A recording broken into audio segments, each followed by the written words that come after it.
Well, greetings my fellow Bond fans, and welcome back to the Bond Geek channel with me, your host, the name's Stevens, Henry Stevens. Everybody, how'd you do? I hope you're well. I hope you enjoyed a good Bond film, good Bond book, good Bond video game, a good James Bond, whatever makes you part of this glorious fandom, everybody. Welcome back to the channel. And today, everybody, you know what? I feel first time I can say this in a very long time, but I really firmly believe it. No Time to Die, the film, is finally coming out. Honestly, just recently, at the time of recording this video, we've just had the MGM Cinema Conference. Obviously, we haven't seen any of the footage that they showed, but they said very much so, No Time to Die is coming out. Oh, thank God. Thank the Lord, everybody, as if you're a Bond fan. I am now feeling right. I can really start to get hyper. I can start getting excited again for this film. So throughout all of September, until I go see the film on the 30th of September, we are going to be revving up the hype engine on this channel for No Time to Die here. And we're going to start off with a very simple thing here, everybody.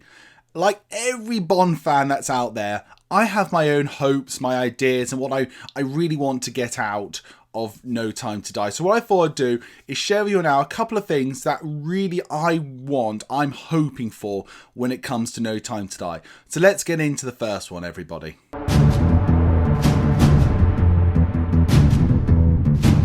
I want this film to surpass Goldeneye as my favourite James Bond film of all time. Now, I've done this ever since I first watched my first James Bond film, that was Goldeneye. For those who don't know, everybody, Goldeneye is my favourite James Bond film of all time. To me, it is nearly unbeatable when it comes out.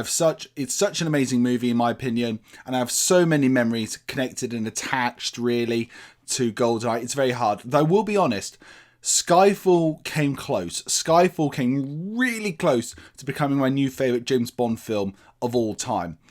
But you know what, everybody? Like every film that comes out ever since, probably Die Another Day, World's Not Enough, I've often said to myself, I desperately want this film to be my new favourite James Bond film. I want this film to surpass, if possible, the brilliance that is Goldeneye, everybody. So really, when it comes to No Time to Die, I'm really still hoping that it will become my complete brand new favourite James Bond film of all time.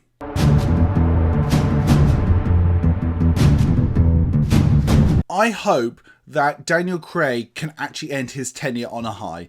Now, the thing is, everybody, I don't know if you agree with me, you disagree with me, that's all fine, but I don't think any James Bond actor up to this point has ended really on a high. With Sean Connery, you had Diamonds Are Forever, wasn't exactly his best. Taking out George Lazenby just out of this for a moment, you had Roger Moore with A View to a Kill. That was certainly not his best, even though it was a really fun, great movie. You got License to Kill with Timothy Dalton. I think Living Daylights was better. And you had Die Another Day with Kite Surfing a Tsunami for his finale, everybody.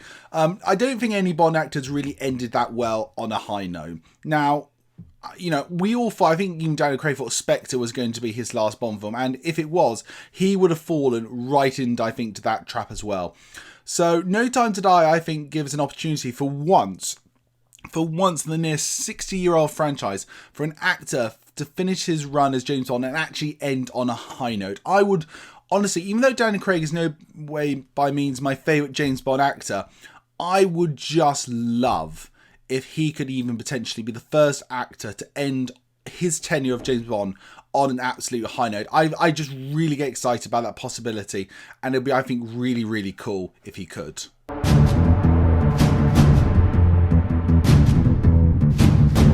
Another of my hopes of No Time to Die is Safin becomes one of the all-time legendary villains of all time, everybody. The fact of the matter is, I love James Bond villains. For me, in films like this, just in general, when you've got like a proper bad guy, your film is only as good as your bad guy, really.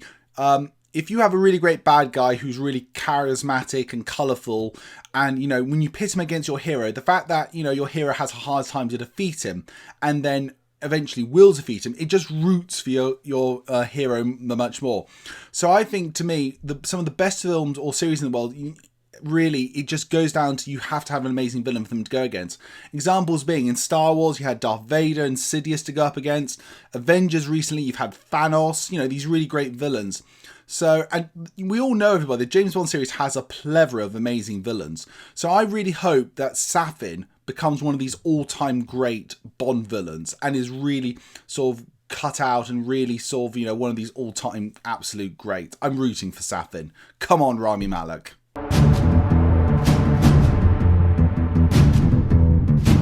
This one, everybody, is, if you will, could be considered by some a potential spoilery thing. So what I'm going to do now is just say to you right now, you've got down below the chapter markers. You can skip to the next one immediately if you want, everybody. And you can just ignore this one. But for those who are still here, if the talks are true that Naomi, Lashana Lynch's character, is the new 007 in this film, great with it, run with it, don't shy from it and embrace it and use it to its fullest storytelling potential. And as well, if the rumours are true that Bond has a daughter with Madeline in this film, again, same thing, run with it, go with it and exploit it. Because one of the things I'm going to say to you right now is, one thing that annoys me more than anything is in a story, if they have this idea, even though I might not like it, and they sort of, instead of they just half-arse it and not just go full hog and explore it and see its all potential and really use it narratively, that annoys me a lot more. Case in point is the Bond and Blofeld sort of brother Spectre thing. It, you know, that to me was half-arsed and just sort of shoved in. It wasn't really fully explored and developed, in my opinion. But if you're going to do these new things to it, and by the way, everybody, for those of you who don't know, in the novel You Only Live Twice, when Bond is living in Japan after having amnesia, he does leave and you find the girl he's with, Suki, is actually pregnant with Bond's child. So there is a bit of a Bonding Ian Fleming connection bit there, everybody, just if you were interested. But I just really want them to go full hog with it and don't skimp out on it.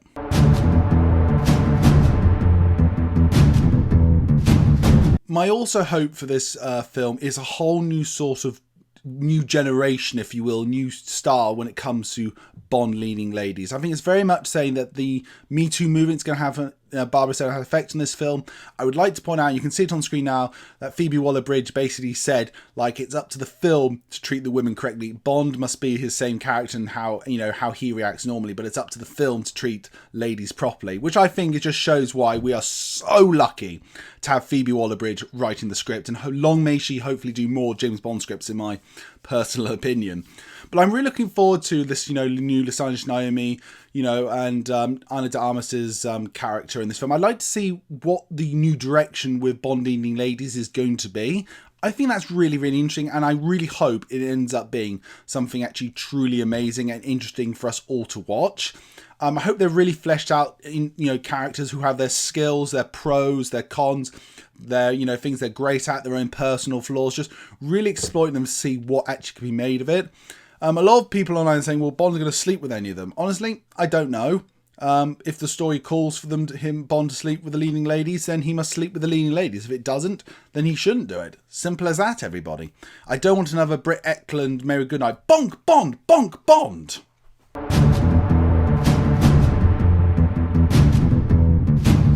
My last hope for No Time to Die, and this is a real sort of minor personal thing, but it is an amazing title sequence by Daniel Kleinman. I just friggin' love title sequences, everybody. And I always get excited in the film when you know the music style and you know you're going to go into the title sequence.